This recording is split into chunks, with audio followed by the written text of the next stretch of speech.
Hello students, आज अपने electrostatics का एक इम्पोर्टेंट लेसन करने जा रहे हैं। इलेक्ट्रिकल कैपेसिटेंस बड़ा ही important competitive point of view से और एग्ज़ाम पॉइंट ऑफ व्यू से इजी सा टॉपिक है, अच्छी तरह से अंडरस्टैंड करना है। लेकिन इस चैप्टर को समझने के लिए अपने पास क्या है, इलेक्ट्रिक पोटेंशियल का अपने को अच्छी तरह से पता होना चाहिए, जो कि अपने पिछले लेसन में रीड कर चुके हैं।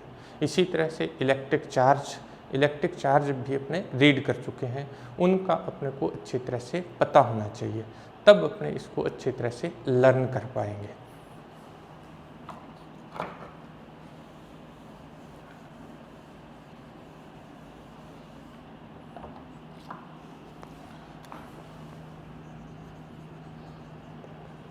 इलेक्ट्रिकल कैपेसिटेंस, विद्युत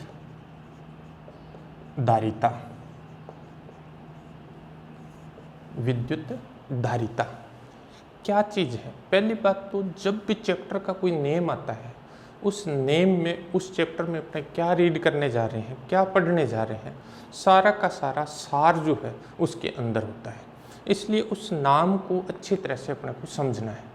नाम समझ गए, इसका मतलब अपने ये समझ जाएंगे कि इस चैप्टर में अपने क्या पढ़ने जा रहे हैं।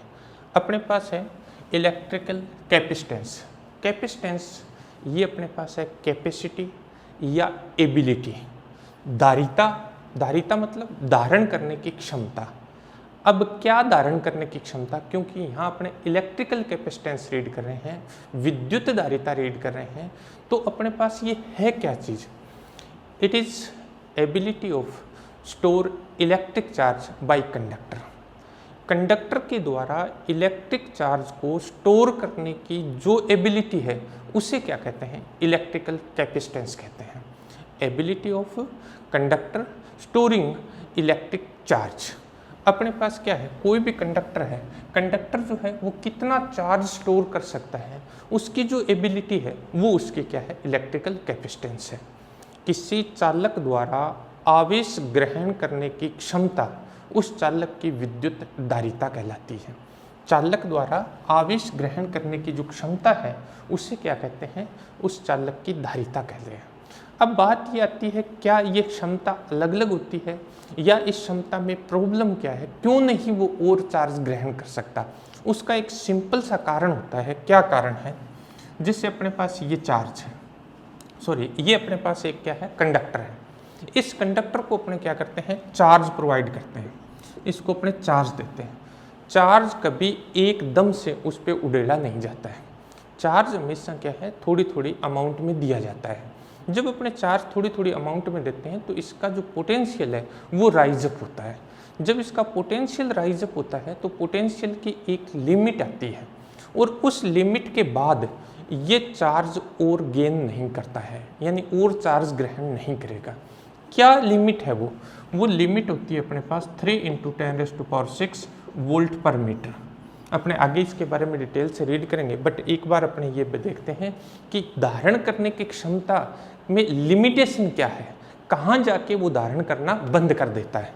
तो अपने पास क्या है, जब अपने इसको चार्ज देंगे, कंडक्टर को चार्ज देंगे, तो क्या होगा? इसका पोटेंशियल इंक्रीज होगा, और पोटेंशियल की एक पर्टिकुलर वैल्यू है, उसके बाद क्या होगा? वो चार्ज और ग्रहण नहीं करेगा। क्यों नहीं करेगा? कारण क्या है?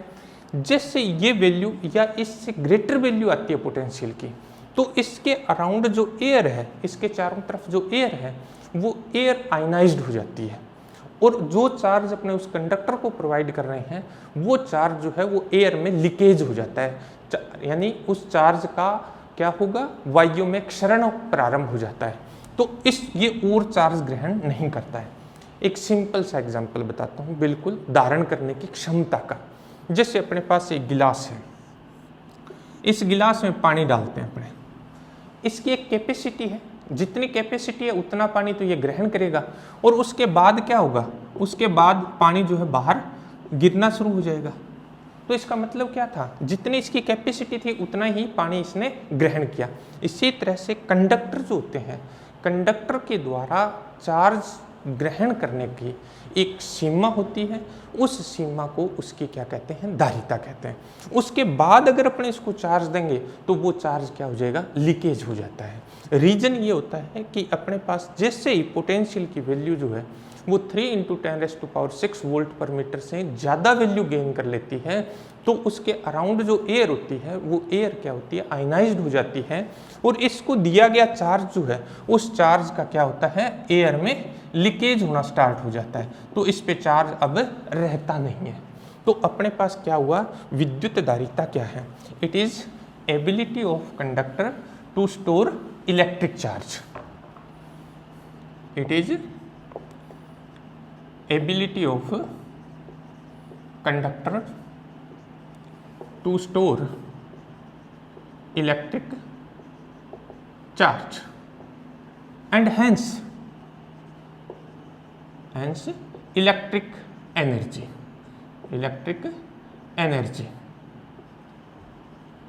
तो अपने पास क्या है कि ये किसी भी कंडक्टर की एक एबिलिटी है, कैपेसिटी है इलेक्ट्रिक चार्ज स्टोर करने की या फिर इलेक्ट्रिक एनर्जी की।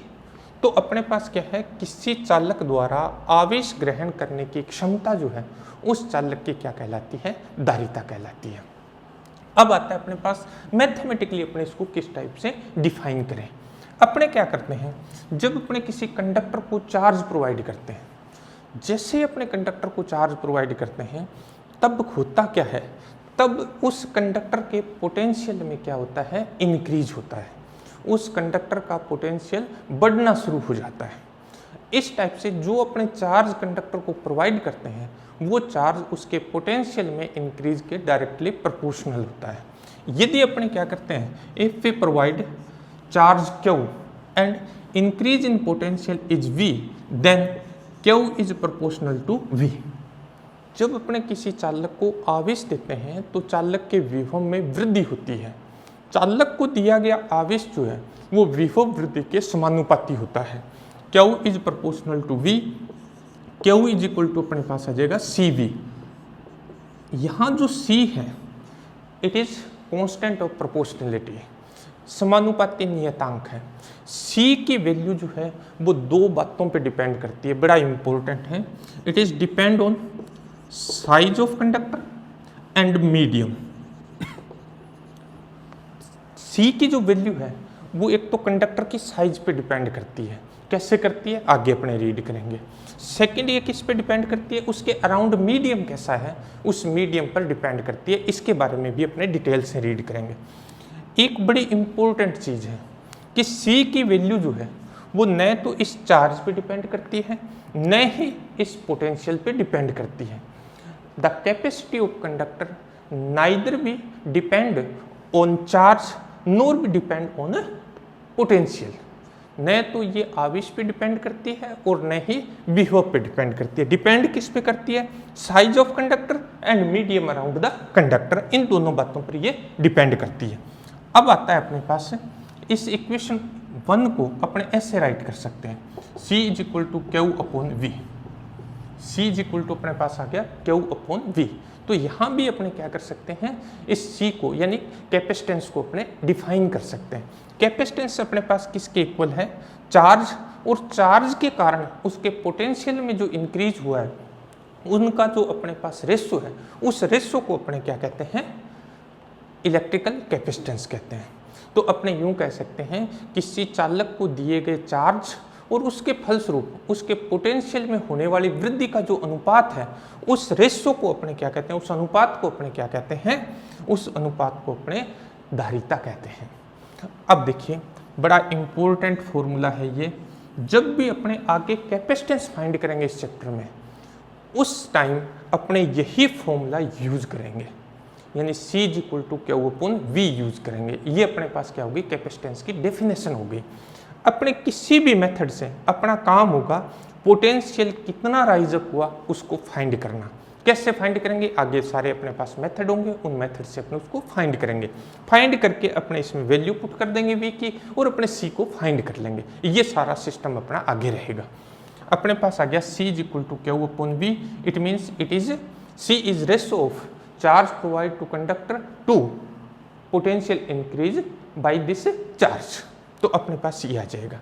Now if V is equal to 1 volt, यदि अपने पास जो पोटेंशियल इंक्रीज हो रहा है वो 1 वोल्ट से इंक्रीज हो रहा है, तो फ्रॉम इक्वेशन 2 अपने पास क्या आ जाएगा, अपने पास C इज इक्वल टू आ जाएगा Q। तो यहाँ भी अपने क्या कर सकते हैं, कैपेसिटेंस को डिफाइन कर सकते हैं।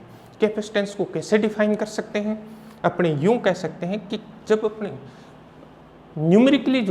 न्यूमेरिकली किसी भी कंडक्टर की जो कैपेसिटेंस है वो उसको दिए गए चार्ज के इक्वल होती है।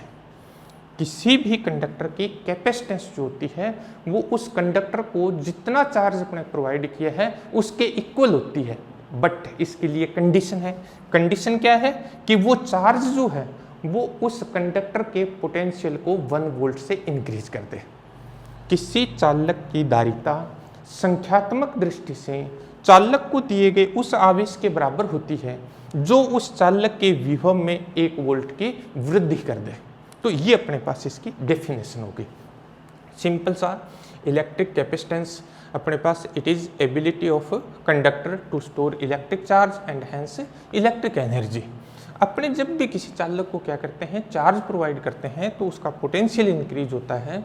इस टाइप से चार्ज जो है वो पोटेंशियल के डायरेक्टली प्रोपोर्शनल होता है। तो C Q is equal to अपने पास क्या आ जाएगा, सी वी आ जाएगा। सी कांस्टेंट ऑफ प्रोपोर्शनलिटी है और इसकी बात वैल्यू जो है वो 2 बातों पे डिपेंड करती है। एक तो अपने कहा था कि साइज ऑफ कंडक्टर और सेकंड अपने पास है मीडियम अराउंड द कंडक्टर। ये न तो क्यू पे डिपेंड करता है सी और न ही वी पे डिपेंड करता है। अपने इसको रेशो के फॉर्म में भी राइट कर सकते हैं। अपने क्या कर सकते हैं, न्यूमेरिकली इस टाइप से भी इसको डिफाइन कर सकते हैं। अब आता है अपने पास SI unit.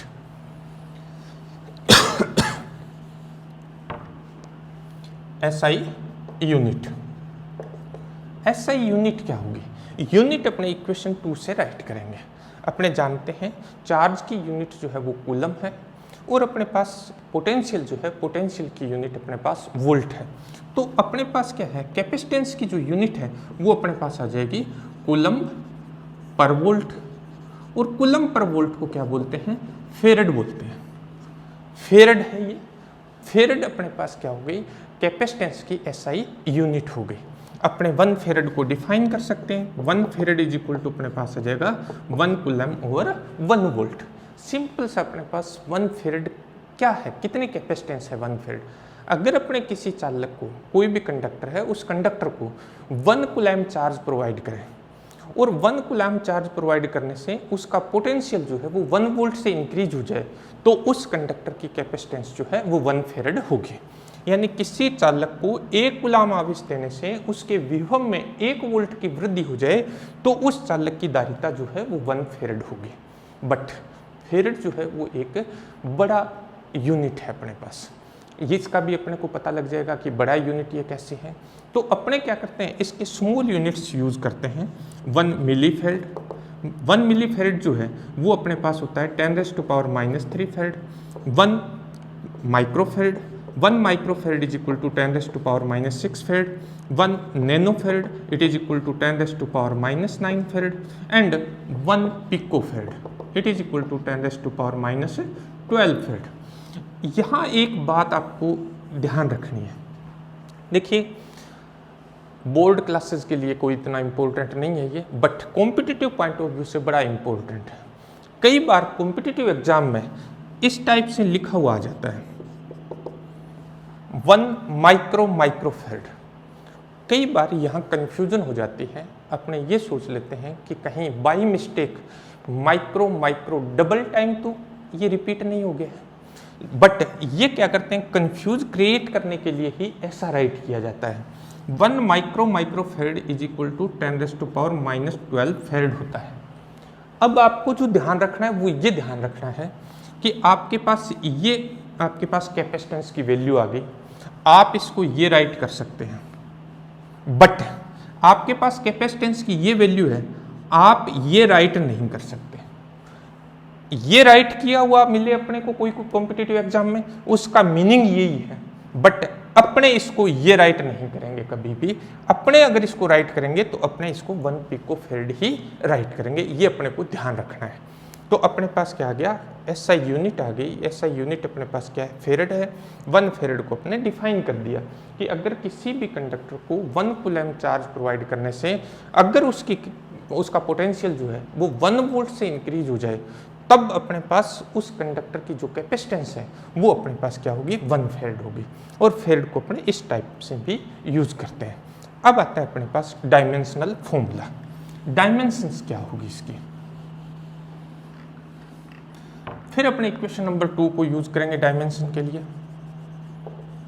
Dimensional formula, dimensions क्या होगी, अपने को पता है चार्ज की डायमेंशन अपने रीड कर चुके हैं। चार्ज की डायमेंशन अपने पास होती है क्या, A1 T1। और डायमेंशन के लिए मैंने आपको कहा था कभी भी रट्टा लगा के नहीं रखना है डायमेंशन के। आपको क्या करना है, जो फिजिकल क्वांटिटी अपने इसमें यूज कर रहे हैं उन फिजिकल क्वांटिटी के बारे में आपको नॉलेज होना चाहिए, उसके बारे में आपको ज्ञान होना चाहिए कि ये फिजिकल क्वांटिटी क्या है। तो अपने पास क्या है कि ये चार्ज है, चार्ज की यूनिट अपने पास A1 T1।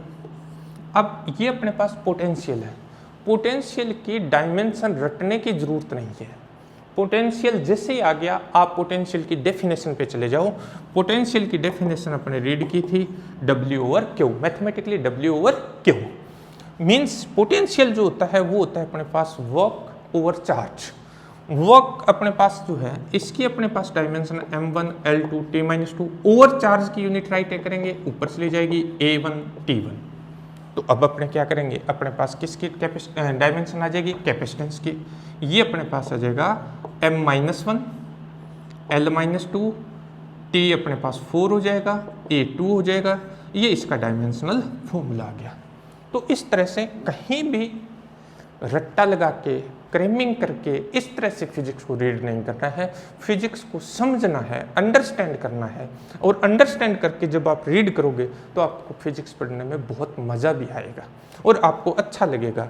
तो अपने पास क्या आ गई, ये अपने पास कैपेसिटेंस आ गई। नाउ नेक्स्ट अपने पास है electrical capacitance of charged spherical conductor. Electrical capacitance of charged spherical conductor. आवेशित गोलीय चालक की धारिता, आवेशित गोलीय चालक की धारिता। ध्यान रखना है अपने क्या कर रहे हैं, स्फेरिकल कंडक्टर की कैपेसिटेंस फाइंड कर रहे हैं, गोलीय चालक की धारिता ज्ञात कर रहे हैं। यहाँ ध्यान रखना है, आगे अपने पास कुछ और आएगा, दोनों को मिक्स नहीं करना है। इसलिए ध्यान रखना है कि ये अपने किसकी कैपेसिटेंस रीड कर रहे हैं, स्फेरिकल कंडक्टर की रीड कर रहे हैं। अपने पास क्या है, आर रेडियस का एक स्पीयर है, कंडक्टर स्पीयर है जिसका सेंटर O है। आर रेडियस का एक अपने पास स्फेरिकल कंडक्टर है जिसकी रेडियस अपने पास R हो गई और इसका सेंटर क्या है, O है। अपने क्या करते हैं, अपने इसे प्लस Q चार्ज जो है वो प्रोवाइड करते हैं। और अपने को पता है कि ये कंडक्टर की प्रॉपर्टी है, जैसे ही अपने क्या करते हैं कंडक्टर को चार्ज प्रोवाइड करते हैं तो कंडक्टर को जो चार्ज दिया जाता है वो चार्ज जो है वो कंडक्टर की सरफेस पे यूनिफॉर्मली डिस्ट्रीब्यूट हो जाता है। तो अपने जैसे इसको चार्ज देंगे वो चार्ज जो है वो इसकी सरफेस पे क्या होगा, यूनिफॉर्मली डिस्ट्रीब्यूट हो गया। तो इस तरह से अपने पास ये क्या हो गया, चार्ज्ड स्फेरिकल कंडक्टर हो गया। अब इसके सरफेस पे पोटेंशियल अपने जानते हैं कि अपने पास चार्ज स्फीयर जो है, चार्ज स्फीयर के सरफेस पे पोटेंशियल अपने पिछले लेसन में फाइंड कर चुके हैं। तो अपने पास आ जाएगा पोटेंशियल जो है V = अपने पास आ जाएगा Q/4πε0r। ये अपने पास इसके सरफेस पे क्या आ गया, पोटेंशियल आ गया। अब देखिए अपने रीड किया, अभी रीड किया है अपने according to definition of capacitance की जो डेफिनेशन थी, डेफिनेशन के अकॉर्डिंग अपने पास था C = QIB। मैंने आपको ये बात बताई भी थी अभी जब डेफिनेशन रीड की, तो अपने क्या करेंगे, जब भी कैपेसिटेंस फाइंड करेंगे अपने यही डेफिनेशन जो है वो यूज करेंगे, और इसमें अपने क्या करेंगे, V की वैल्यू फाइंड करके पुट करेंगे। तो अपने V की वैल्यू फाइंड कर ले, ये वैल्यू अपने इसमें पुट कर देंगे from equation first and second, from equation first and second.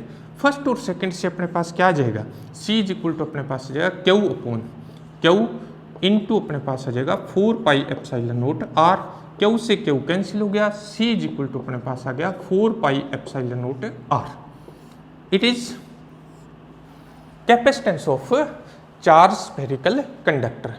ये अपने पास आवेशित गोलीय चालक की धारिता का सूत्र आ गया। अब देखिए इसमें 4 pi epsilon naught, it is constant quantity, so C is directly proportional to R। इसका मीनिंग क्या हुआ, इसका मीनिंग ये हुआ कि स्फेरिकल कंडक्टर की जो कैपेसिटेंस है वो उसकी रेडियस के डायरेक्टली प्रोपोर्शनल है। डायरेक्टली प्रोपोर्शनल इट मीन्स अगर अपने क्या करेंगे, स्फीयर की साइज को इंक्रीज करेंगे तो अपने पास कैपेसिटेंस क्या होगी, इंक्रीज होगी। अभी अपने पहले डेफिनेशन में बात की थी कि C depend on 2 things, number 1 size of conductor, तो ये देखिए ये साइज पर कैसे डिपेंड कर रही है। अपने पास क्या है, अगर अपने क्या करें C और R में ग्राफ ड्रॉ करें, C और R में ग्राफ ड्रॉ करें तो ये अपने पास एक स्ट्रेट लाइन ग्राफ आता है, और ये ग्राफ एक बार बोर्ड एग्जाम में आ चुका है, पूछा जा चुका है कि आपके पास गोलीय चालक की धारिता तथा उसकी त्रिज्या में ग्राफ बनाइए। तो अपने पास क्या है, गोलीय चालक की जो धारिता होती है वो उसकी त्रिज्या के डायरेक्टली प्रोपोर्शनल होती है, तो अपने पास एक स्ट्रेट लाइन ग्राफ जो है वो आ जाता है। अब अपने पास आता है कि इसके चारों तरफ अपने मीडियम कंसिडर किया था। अगर अपने पास मीडियम जो कंसिडर किया था वो अपने पास एयर थी। अगर अपने पास मीडियम जो है वो अदर देन एयर हो, यहाँ अपने पास हवा या निर्वात के अलावा अन्य कोई माध्यम हो, तब अपने पास इसकी कैपेसिटेंस क्या होगी, तब अपने पास कैपेसिटेंस अपने Cm राइट कर देंगे, M फॉर मीडियम। मीडियम के लिए अपने पास कैपेसिटेंस आ जाएगी 4 पाई एप्सिलॉन इंटू R। अब एप्सिलॉन क्या है, एप्सिलॉन अपने पास है absolute electric permittivity of medium, ये माध्यम की विद्युतशीलता है। ये अपने पास थी निर्वात की विद्युतशीलता, तो ये माध्यम की विद्युतशीलता आ गई। अपने रिलेशन रीड किया हुआ है एप्सिलॉन और एप्सिलॉन 0 में अपने रिलेशन फाइंड किया हुआ है। एप्सिलॉन इज इक्वल टू अपने पास होता है epsilon 0 epsilon R। Epsilon R अपने पास क्या है, डाइलेक्ट्रिक कांस्टेंट है, या अपने यूं कह सकते हैं ये रिलेटिव इलेक्ट्रिक परमिटिविटी है। तब अपने पास क्या आ जाएगा, Cm इज इक्वल टू अपने पास आ गया 4 pi epsilon note epsilon R into R। Means ये एप्सिलॉन की जो वैल्यू है वो यहाँ पुट कर दी अपने, तो अपने पास ये आ गया। अब अपने पास 4 पाई एप्सिलॉन नोट R, इसकी वैल्यू ये रही C, ये वैल्यू यहाँ पुट कर देते हैं, तो Cm इज इक्वल टू अपने पास आ जाएगा C into epsilon R। It means due to medium, अगर मीडियम आ गया तो अपने पास कैपेसिटेंस जो है स्फेरिकल कंडक्टर की जो कैपेसिटेंस है वो एयर और वैक्यूम के रिस्पेक्ट में कितने टाइम्स हो जाएगी, एप्सिलॉन R टाइम्स हो जाएगी, यानी एप्सिलॉन R गुना हो जाएगी है। तो ये था अपने पास स्फेरिकल जो कंडक्टर है उसकी कैपेसिटेंस का फॉर्मूला। यहाँ दो बातें अपने डेफिनेशन में बात की थी कि C की वैल्यू जो है वो साइज ऑफ कंडक्टर पे डिपेंड करती है और मीडियम पे डिपेंड करती है। यहाँ दोनों ही बातें अपने प्रूव कर दी कि हाँ, कि जो कैपेसिटेंस होती है वो उसके साइज, कंडक्टर की साइज पे डिपेंड करती है। सेकेंडली उसके अराउंड जो मीडियम है उस मीडियम पर भी ये डिपेंड करती है। अब आता है अपने पास अर्थ जो है, अर्थ को अपने क्या करें, एक कंडक्टर स्फीयर कंसिडर कर लें। चार्ज कंडक्टर स्फीयर कंसिडर करते हुए अपने इसकी कैपेसिटेंस फाइंड करते हैं, कैपेसिटेंस ऑफ अर्थ।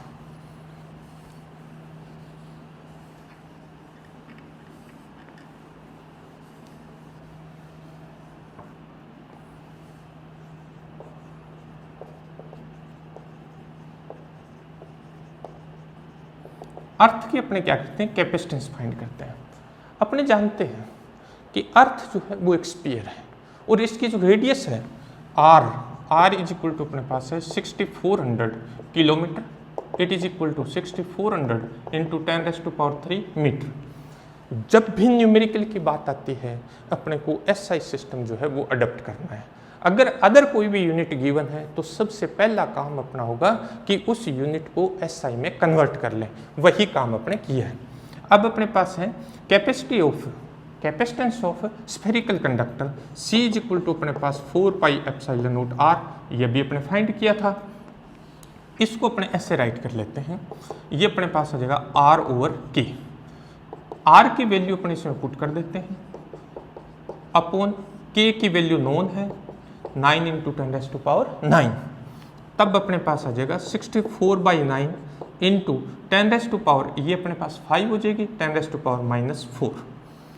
64 को 9 से डिवाइड कर दें 7.11 इंटू 10⁻⁻4, 711 इंटू 10⁻⁻6 फेरड। 10⁻⁻6 को अपने माइक्रो राइट कर सकते हैं, तो ये अपने पास आ जाएगी 711 माइक्रोफेरड। ये अपने पास क्या आ गई, capacitance of capacitance of earth आ गई। अगर अर्थ को अपने कंडक्टर स्फीयर कंसीडर कर लें तो उसकी जो कैपेसिटेंस है वो अपने पास आ गई 711 माइक्रोफेरड, 711 माइक्रोफेरड। देखिए अर्थ जितना बड़ा स्फीयर जो है उसकी भी अपने पास कैपेसिटेंस जो है वो किसमें आई है, माइक्रोफेरड में। यहाँ अपने को दो बातें पता चलती है। एक बात तो ये पता चलती है कि फेरड जो है वो श्योरली क्या है, एक लार्ज यूनिट है, बड़ी यूनिट है। सेकंड अपने पास एक पता और चलती है, बड़ी इंपॉर्टेंट बात पता चलती है, वो ये पता चलती है कि अपने पास स्फीयर जितना अर्थ जितना बड़ा स्फीयर लेने पर भी अपने पास जो कैपेसिटेंस है वो माइक्रोफेरड में आ रही है। इसका मतलब ये हुआ कि किसी कंडक्टर की साइज को इंक्रीज करके कैपेसिटेंस को इंक्रीज करना जो है वो सुविधाजनक नहीं है, क्योंकि अपने कितना बड़ा कंडक्टर लेंगे कि उसकी कैपेसिटेंस अपने पास इंक्रीज हो जाए। तो अपने अर्थ से बड़ा कंडक्टर तो लेने से रही, तो अपने पास क्या है कि ये एक तरीका ज़रूर है कि अपने कंडक्टर की साइज को इंक्रीज करने से कैपेसिटेंस इंक्रीज होती है, बट अपने लिए ये सुविधाजनक नहीं होता है। तो अपने को ये पता लग गया कि कंडक्टर की साइज को इंक्रीज करके कैपेसिटेंस इंक्रीज करना सुविधाजनक नहीं है। तो फिर क्या करें, अपने को तो ज़्यादा कैपेसिटेंस की रिक्वायरमेंट है, तो अपने क्या करेंगे, इस टाइप का इंस्ट्रूमेंट यूज़ करेंगे जिससे क्या है उसकी साइज को बढ़ाए बिना ही कैपेसिटेंस को अपने इंक्रीज कर पाए। तो ऐसा इंस्ट्रूमेंट क्या है उसके बारे में अपने रीड करेंगे। अब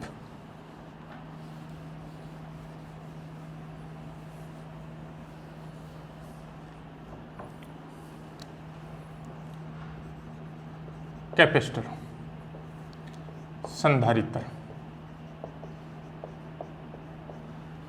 कैपेसिटर, संधारित्र। कैपेसिटर जो है अब सभी ने देखा हुआ है, ठीक है, बट अपने शायद बहुत सारे ऐसे हैं जो जानते नहीं होंगे कि ये कैपेसिटर होता है, ये संधारित्र है। जितनी भी विद्युत मोटर होती है सभी विद्युत मोटर में कैपेसिटर यूज होता है।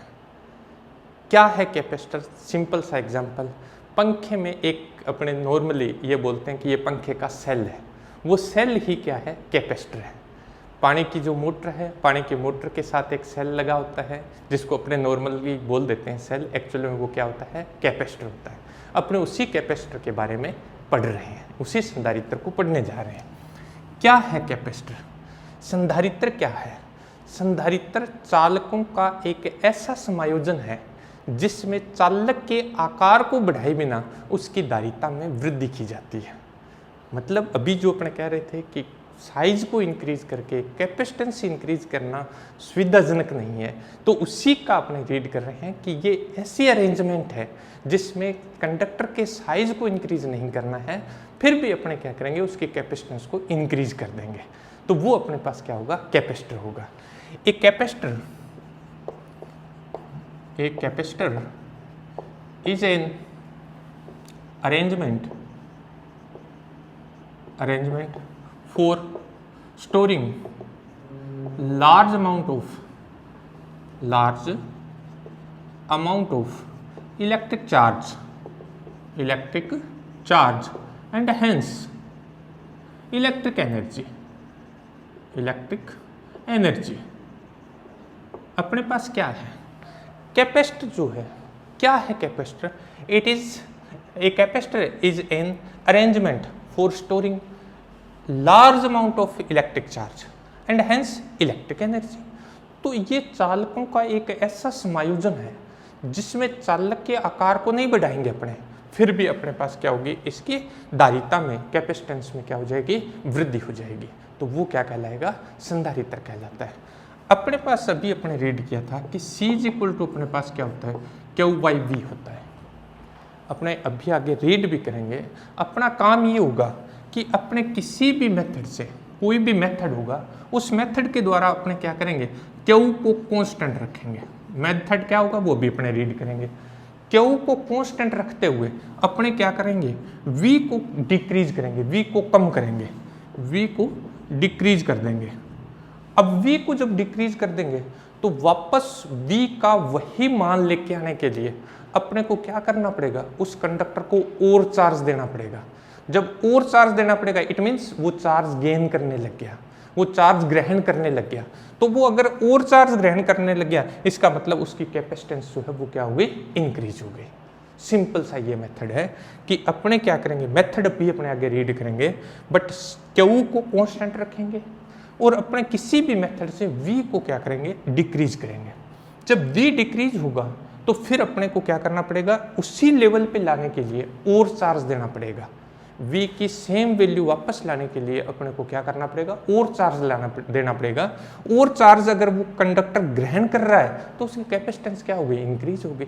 और यही मेथड जो है वो किसमें, कैपेसिटर में यूज किया जाता है। कैपेसिटर में क्या होता है, 2 कंडक्टर प्लेट्स होती है, P1 and P2, 2 conductor plate होती है। एक जो प्लेट होती है उसको बैटरी के पॉजिटिव टर्मिनल से कनेक्ट करते हैं, दूसरी जो प्लेट होती है उसको बैटरी के नेगेटिव टर्मिनल से कनेक्ट करते हैं। जिसको बैटरी के पॉजिटिव टर्मिनल से कनेक्ट किया जाता है उसको पॉजिटिव प्लेट कहते हैं, जिसको नेगेटिव टर्मिनल से कनेक्ट करते हैं उसे नेगेटिव प्लेट कहते हैं। अब अपने पास आता क्या है कि जो कैपेसिटर है उसको सिंबॉलिक कैसे शो किया जाए। सिंबॉलिक कैपेसिटर को अपने इस टाइप से शो करते हैं, बट जब अपने इस टाइप से शो करते हैं तो इसकी जो कैपेसिटेंस है, कैपेसिटेंस जो है वो कांस्टेंट है। कैपेसिटेंस जो है कांस्टेंट कैपेसिटेंस का अगर अपने पास कैपेसिटर है तो अपने इसको इस टाइप से शो करते हैं। और अगर वेरिएबल है उसकी कैपेसिटेंस तो अपने इस टाइप से शो करते हैं। ये वेरिएबल कैपेसिटेंस है। अगर वेरिएबल कैपेसिटेंस है तो फिर इस टाइप से शो किया जाता है। नॉर्मली अपने सिलेबस में जो है वो क्या है, कांस्टेंट कैपेसिटेंस के कैपेसिटर ही यूज होंगे। अपने पास वेरिएबल नहीं है, बट ये वेरिएबल जो कैपेसिटर होते हैं ये बड़े काम के कैपेसिटर होते हैं और बहुत सारे जो इलेक्ट्रॉनिक इक्विपमेंट हैं उनमें यूज होते हैं। सिंपल सा एक एग्जांपल मैं आपको बता देता हूँ। जहाँ भी ट्यूनिंग होती है, ट्यूनिंग मीन्स जैसे रेडियो है, रेडियो में जब अपने स्टेशन चेंज करते हैं वहाँ इस टाइप के कैपेसिटर की वजह से ही वो ट्यूनिंग की जाती है, यानी स्टेशन चेंज किए जाते हैं। इनको बोलते हैं गैंग कंडेंसर, गुम्फित संधारित्र। अपने सिलेबस में नहीं है, बट जो इलेक्ट्रॉनिक इक्विपमेंट है उनके लिए ये बड़े इंपॉर्टेंट होते हैं। वहाँ इनकी कैपेसिटेंस जो है वो वेरी करती है, इसलिए इनको क्या बोलते हैं, वेरिएबल कैपेसिटेंस के कैपेसिटर होते हैं। इनको गैंग कंडेंसर बोला जाता है। बट अपने सिलेबस में जो है वो कांस्टेंट कैपेसिटेंस के कैपेसिटर ही यूज करते हैं, तो मोस्टली अपने इनको इसी टाइप से सिंबॉलिक शो करते हैं। अब आता है अपने पास इसका प्रिंसिपल क्या है, मोस्ट इंपॉर्टेंट है प्रिंसिपल जो है। प्रिंसिपल बोर्ड एग्जाम में पूछा जाता है mostly, what is principal of capacitor. तो अब अपने रीड करना चाहेंगे कि प्रिंसिपल है क्या चीज़, इसका क्या ऐसा प्रिंसिपल है जिससे अपने बिना साइज को इंक्रीज किए ही अपने इसकी कैपेसिटेंस को इंक्रीज कर पाते हैं। तो प्रिंसिपल ऑफ कैपेसिटर,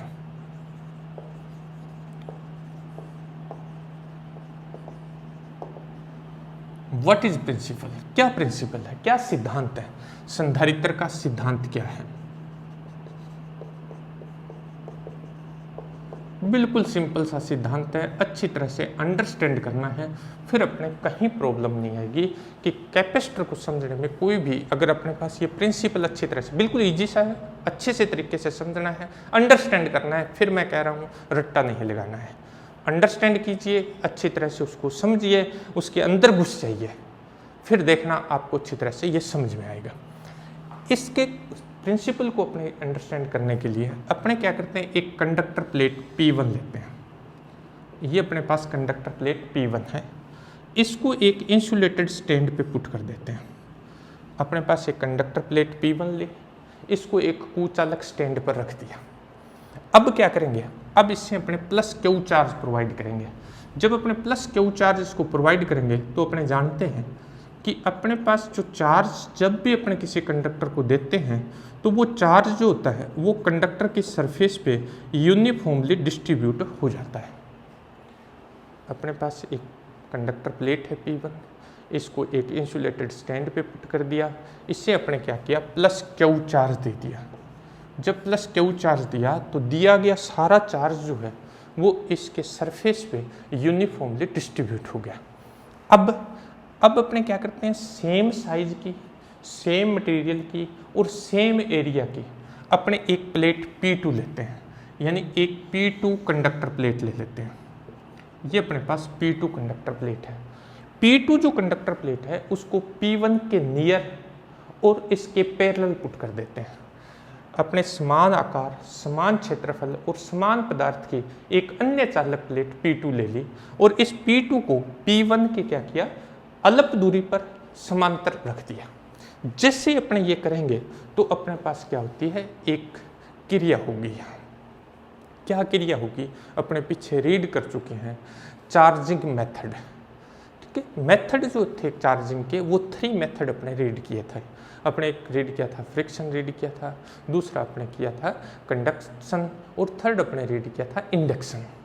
इंडक्शन यहाँ होगा प्रेरण, प्रेरण द्वारा आवेशन होगा, प्रेरण होगा। इंडक्शन कैसे होगा, इंडक्शन जब होगा तो इसकी जो इनर सरफेस है P2 की, उस पे सेम अमाउंट का नेगेटिव चार्ज जो है वो इंड्यूस्ड हो जाएगा, ये माइनस क्यू, और इसकी जो आउटर सरफेस है इस पे सेम अमाउंट का पॉजिटिव चार्ज जो है वो इंड्यूस्ड हो जाएगा, प्लस क्यू। जिससे अपने क्या करेंगे, P1 के पैरेलल एक other conductor plate P2 put करेंगे तो P2 की जो इनर सरफेस है उस पे माइनस क्यू चार्ज और जो आउटर सरफेस है उस पे प्लस क्यू चार्ज जो है वो इंड्यूस्ड हो गया। बिल्कुल सिंपल सा काम, ये अपने पीछे रीड कर चुके हैं, चार्जिंग बाय इंडक्शन।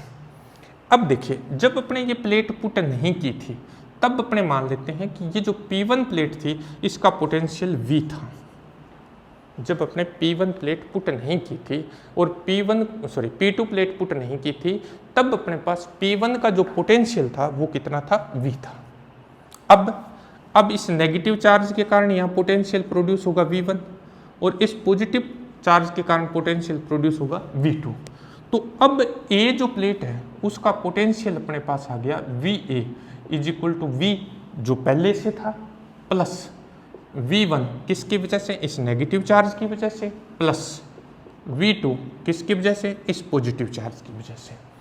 अब देखिए, ये जो नेगेटिव चार्ज है इसकी डिस्टेंस जो है इस P1 प्लेट से R1 कंसीडर कर लेते हैं और ये जो पॉजिटिव चार्ज है इसकी डिस्टेंस जो है वो अपने R2 कंसीडर कर लेते हैं।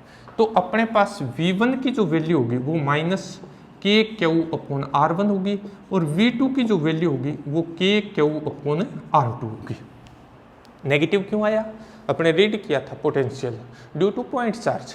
अगर पॉइंट चार्ज पॉजिटिव है तो पॉजिटिव पोटेंशियल होता है, अगर पॉइंट चार्ज नेगेटिव है तो नेगेटिव पोटेंशियल होता है। तो ये नेगेटिव चार्ज है तो नेगेटिव पोटेंशियल प्रोड्यूस करेगा, ये पॉजिटिव चार्ज है तो पॉजिटिव पोटेंशियल प्रोड्यूस करेगा। इट मीन्स VA की जो वैल्यू है वो अपने पास आ गई V माइनस के क्यू अपॉन R1 प्लस के क्यू अपॉन R2। अब बड़ा इंपॉर्टेंट फैक्टर है जिससे अपने को पता लग जाएगा कि क्या है ये। देखिए, R1 डिस्टेंस जो है वो अपने पास लेस है किससे, R2 से। R1 डिस्टेंस जो है वो स्मॉल है किसके रिस्पेक्ट में, R2 के रिस्पेक्ट में। इट मीन्स ये जो क्वांटिटी है ये लार्ज है किसके कंपेयर में, इसके कंपेयर में। This quantity is large compare to this quantity. It means V में से सब्ट्रैक्ट होगा कुछ, V में से सब्ट्रैक्ट होगा तो VA की जो वैल्यू है वो लेस देन आ गई अपने पास V। मतलब अब ए प्लेट का जो पोटेंशियल है P2 पुट करने के बाद इस प्लेट का जो पोटेंशियल है वो V से क्या हो गया, लेस हो गया। अगर पोटेंशियल लेस हो गया तो C is equal to Q by V. मैंने अभी आपको कहा था कि अपने एक ऐसा मेथड यूज करेंगे जिससे Q तो कांस्टेंट रहे, V क्या हो जाए, कम हो जाए, डिक्रीज हो जाए। तो अपने इसके चार्ज में किसी तरह का कोई चेंजेस नहीं आया है, Q कांस्टेंट है, बट V क्या हो गया, डिक्रीज हो गया। अगर V डिक्रीज हो गया तो उसी V तक लाने के लिए अपने को इसे और चार्ज देना पड़ेगा। It means the capacity of this conductor is increase. अब देखिए अपने पास क्या है, अगर ये पॉजिटिव चार्ज यहाँ न हो तो ये पॉजिटिव टर्म यहाँ से गायब हो जाएगी। ये पॉजिटिव टर्म गायब हो जाएगी तो पोटेंशियल और डिक्रीज हो जाएगा। पोटेंशियल और डिक्रीज हो जाएगा तो अपने पास क्या होगा, इसकी कैपेसिटी और इंक्रीज हो जाएगी। तो अपने किस टाइप से ऐसा कर सकते हैं, अपने पास जो P1 प्लेट है, P1 प्लेट को अपने किस पे पुट किया है, इंसुलेटेड स्टैंड पे पुट किया हुआ है। इससे अपने प्लस Q चार्ज दिया था जो इसके सरफेस पे यूनिफॉर्मली डिस्ट्रीब्यूट हो गया। ये जो अपने पास P2 प्लेट है, P2 प्लेट की जो आउटर सरफेस है उसको अर्थ कर देते हैं, जो आउटर सरफेस है उसको भू संपर्कित कर देते हैं, पृथ्वी से जोड़ देते हैं। तो अपने पास जो इनर सरफेस है इस पे तो माइनस Q चार्ज और आउटर सरफेस पे जो प्लस Q चार्ज प्रोड्यूस होगा वो क्या होगा, अर्थ के जो इलेक्ट्रॉन है उस प्लस Q चार्ज को क्या करेंगे, न्यूट्रलाइज कर देंगे। तो अब अपने पास इसका जो पोटेंशियल होगा VA, वो अपने पास V जब आपने P2 पुट नहीं की थी तब, प्लस V1 यहाँ जो चार्ज इंड्यूस्ड हुआ उसकी वजह से इस पे जो पोटेंशियल प्रोड्यूस होगा, तब अपने पास क्या आ जाएगा, VA इज इक्वल टू आ जाएगा V minus KQ upon R1। It means now the potential of P1 is more decrease। Potential अगर मोर डिक्रीज हो गया तो C is equal to Q upon V से अपने को क्या करना पड़ेगा, इससे और चार्ज प्रोवाइड करना पड़ेगा। अगर और चार्ज प्रोवाइड करेंगे तो फिर अपने पास क्या होगी, इसकी कैपेसिटी और इंक्रीज होगी। ये अपने पास इसका प्रिंसिपल है। मतलब इसमें सिंपल सा, कहीं भी साइज के साथ अपने कुछ नहीं किया है, मतलब बिना साइज को इंक्रीज किए ही अपने इसकी कैपेसिटी को क्या कर सकते हैं, इंक्रीज कर सकते हैं। और यही अपने पास क्या है, प्रिंसिपल है कैपेसिटर का। तो ये था प्रिंसिपल ऑफ कैपेसिटर। बड़ा ही इजी सा है, एग्जाम पॉइंट ऑफ व्यू से मोस्ट इम्पोर्टेंट, और मोस्ट इम्पोर्टेंट इसलिए भी है क्योंकि अपना पूरा चैप्टर ही क्या है, कैपेसिटेंस से रिलेटेड है। तो पूरे चैप्टर में अपने यही चीज़ें रीड करने जा रहे हैं। अब आता है अपने पास टाइप्स ऑफ कैपेसिटर।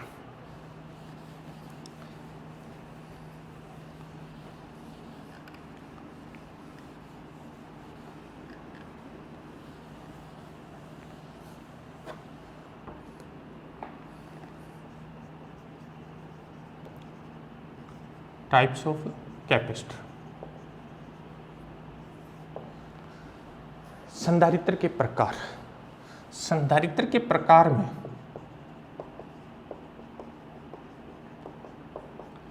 संधारित्र के अलग अलग प्रकार अपने रीड करेंगे। सबसे कॉमनली जो यूज्ड टाइप है वो है अपने पास parallel plate capacitor. Parallel plate capacitor, plate capacitor.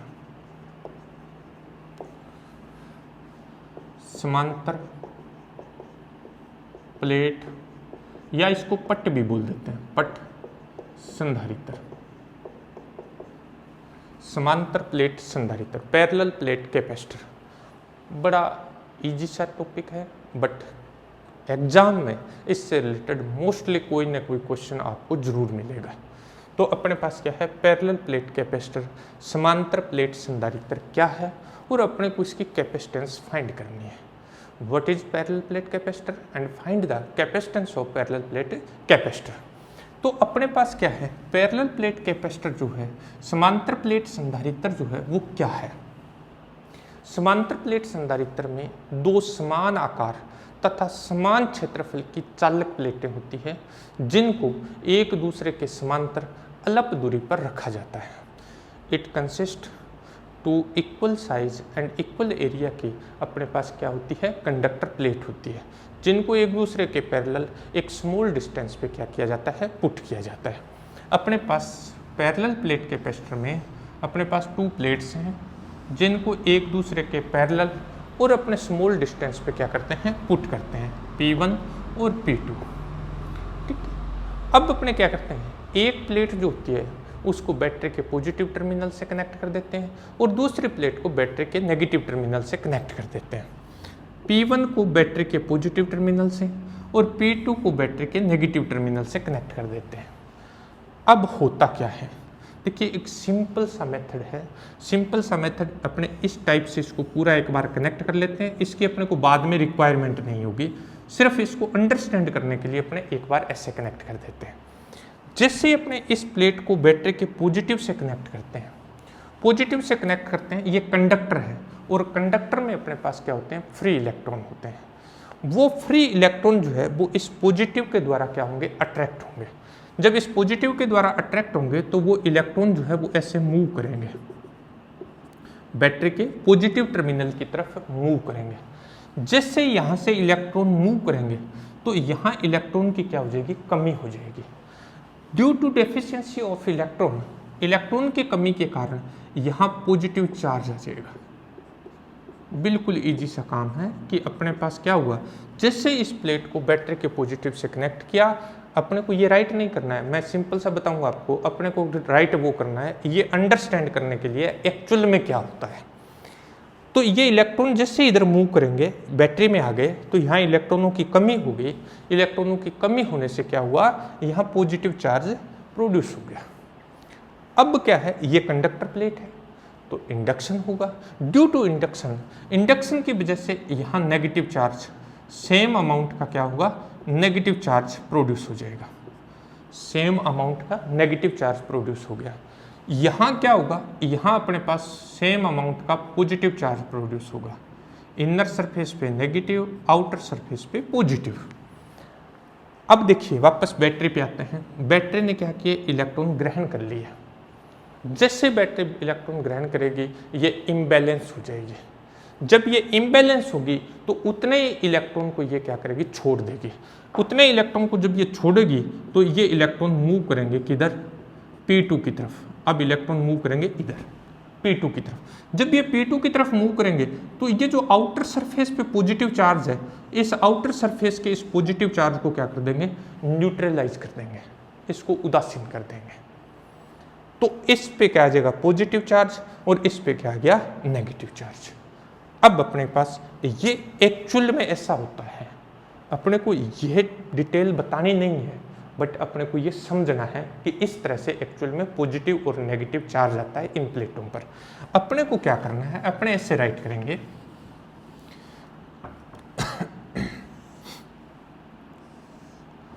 P1 को अपने बैटरी के पॉजिटिव से कनेक्ट कर दिया, P2 को अपने बैटरी के नेगेटिव से कनेक्ट कर दिया। तो P1 पर क्या आ जाएगा, positive charge plus Q charge, और P2 जो है उस पर अपने पास क्या आ जाएगा, माइनस Q चार्ज। उसकी इनर सरफेस जो है उस पर क्या आ जाएगा, माइनस Q चार्ज आ जाएगा। अपने को ये राइट करना है। अब देखिए प्लेटों के बिटवीन डिस्टेंस अपने कंसीडर कर लेते हैं, D है। प्रत्येक प्लेट का एरिया जो है वो A है। प्लेटों के बिटवीन डिस्टेंस जो है वो D, area of each plate is A। अब इस पॉजिटिव और नेगेटिव के कारण, पॉजिटिव और नेगेटिव के कारण क्या होगा, इन प्लेटों के बिटवीन जो है वो यूनिफॉर्म इलेक्ट्रिक फील्ड प्रोड्यूस हो जाएगा। यूनिफॉर्म इलेक्ट्रिक फील्ड प्रोड्यूस हो जाएगा।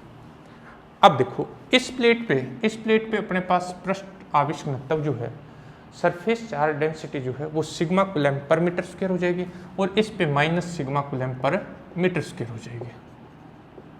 अब अपने पास क्या होगा, इनके बिटवीन इलेक्ट्रिक फील्ड की बात करेंगे, बट एक इम्पोर्टेंट बात, जो इसके एज हैं, एज पे अपने पास इलेक्ट्रिक फील्ड इंटेंसिटी जो है वो यूनिफॉर्म नहीं रहती है। इसको एज इफेक्ट बोलते हैं, उपांत प्रभाव कहते हैं। क्या रीजन क्या है, रीजन ये होता है कि सिग्मा जो होता है, सिग्मा इज इक्वल टू होता है Q अपॉन ए।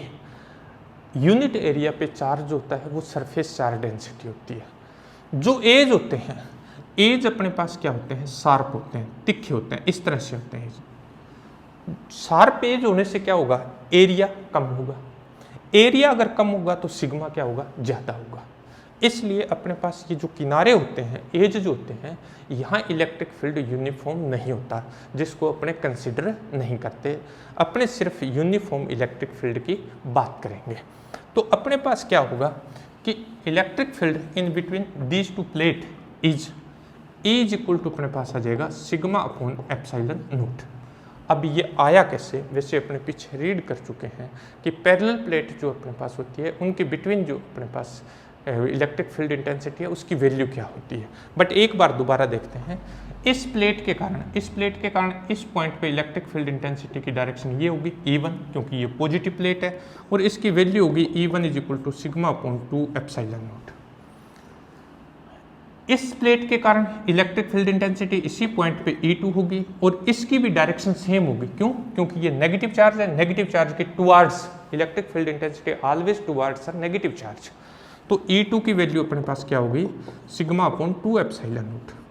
अपने पास टोटल इलेक्ट्रिक फील्ड इंटेंसिटी इस पॉइंट पे E इज इक्वल टू आ जाएगी E1 प्लस E2, और दोनों को जब सम अप करेंगे sigma upon 2 epsilon naught plus sigma upon 2 epsilon naught, then it is equal to sigma upon epsilon naught. तो अपने पास प्लेटों के बिटवीन इलेक्ट्रिक फील्ड इंटेंसिटी जो है उसकी वैल्यू आ गई अपने पास कितनी, E is equal to sigma upon epsilon naught. But we know that sigma is equal to अपने पास होता है क्यू अपॉन ए। सिग्मा की जो वैल्यू है वो अपने पास क्या है, क्यू अपॉन ए। तो E इज इक्वल टू अपने पास आ जाएगा क्या, Q upon A epsilon not. ये इलेक्ट्रिक फील्ड इंटेंसिटी आ गई पैरेलल प्लेट कैपेसिटर के प्लेटों के बिटवीन। अब अपने को क्या करना है, पोटेंशियल डिफरेंस फाइंड करना है। Potential difference between the plates of capacitor. समांतर प्लेट संधारित्र की प्लेटों के मध्य विभवांतर क्या होगा। अब अपने यूज करेंगे इलेक्ट्रिक फील्ड इंटेंसिटी और पोटेंशियल में जो रिलेशन था वो यूज करेंगे। एक्चुअल रिलेशन अपने पास था vector E is equal to minus grad V, ये अपने रीड किया था। उस टाइम मैंने आपको बताया था कि जैसी अपने रिक्वायरमेंट होगी उसके अकॉर्डिंग जो है वो अपने इस फॉर्मूले को यूज करेंगे। मैंने वहाँ राइट भी किया था कि E is equal to V upon L, E is equal to V upon D, E is equal to V upon R। इस टाइप से जैसी भी अपनी रिक्वायरमेंट होगी उसके अकॉर्डिंग अपने इसको यूज करेंगे। तो यहाँ अपने पास आ जाएगा potential difference V is equal to अपने पास आ जाएगा क्या, E इंटू डी, यानी potential difference is equal to अपने पास आ जाएगा electric field intensity into distance. तो अपने पास electric field intensity equation number first में वो वैल्यू से पुट कर दें, ये अपने पास आ जाएगा Q d upon A epsilon not. ये अपने पास आ गया potential difference between the plates of the capacitor. अब देखिए अपने अभी जो डेफिनेशन रीड की थी कैपेसिटेंस की, उसमें C is equal to Q by V आया था, और अपने बात की थी कि अपने यही फॉर्मूला कैपेसिटेंस फाइंड करने के लिए यूज करेंगे। अपना काम होगा V फाइंड करना, V अपने फाइंड कर लिया। तो according to definition of capacitance C is equal to Q by V, equation number third from equation 2 and 3, from equation 2 and 3 C is equal to अपने पास आ जाएगा Q upon Q d upon A epsilon naught. A epsilon naught ऊपर चला जाएगा, Q से Q cancel, C is equal to अपने पास आ गया ए epsilon not upon D. It is capacitance of parallel plate capacitor. ये अपने पास जो समांतर प्लेट संधारित्र है उसकी धारिता का सूत्र आ गया। अब इस फॉर्मूले से अपने को पता है कि C is proportional to A। समांतर प्लेट संधारित्र की धारिता जो है वो प्लेटों के क्षेत्रफल की क्या होती है, समानुपाती होती है। The capacitance of parallel plate capacitor is directly proportional to area of the plate. Second अपने पास पता चल रहा है कि C is inversely proportional to D। अपने पास क्या होता है, समांतर प्लेट संधारित्र की धारिता जो है वो प्लेटों के बीच की दूरी के क्या होती है, व्युत्क्रमानुपाती होती है। The capacitance of parallel plate capacitor is inversely proportional to distance between the plates. अगर अपने क्या करते हैं, एरिया को इंक्रीज करते हैं, कैपेसिटेंस इंक्रीज होती है। अगर अपने क्या करते हैं, इनके बिटवीन जो डिस्टेंस है उसको इंक्रीज करते हैं तो डिक्रीज, और अगर उसको अपने डिक्रीज करेंगे तो कैपेसिटेंस क्या होगी, इंक्रीज होगी। और इस फॉर्मूला पे बेस्ड छोटे क्वेश्चन जो है वो एग्जाम में पूछ लिए जाते हैं, बिल्कुल इजी से क्वेश्चन। सिंपल सा बोल देता है कि क्षेत्रफल को क्या कर दिया जाए, डबल कर दिया जाए एरिया को, डिस्टेंस को क्या कर दिया जाए, 2 टाइम कर दिया जाए, तो अपने पास कैपेसिटेंस क्या होगी। इस टाइप के क्वेश्चन पूछ लेते हैं 1 नंबर के क्वेश्चन में। तो ये था अपने पास से पैरेलल प्लेट कैपेसिटर। थैंक्स।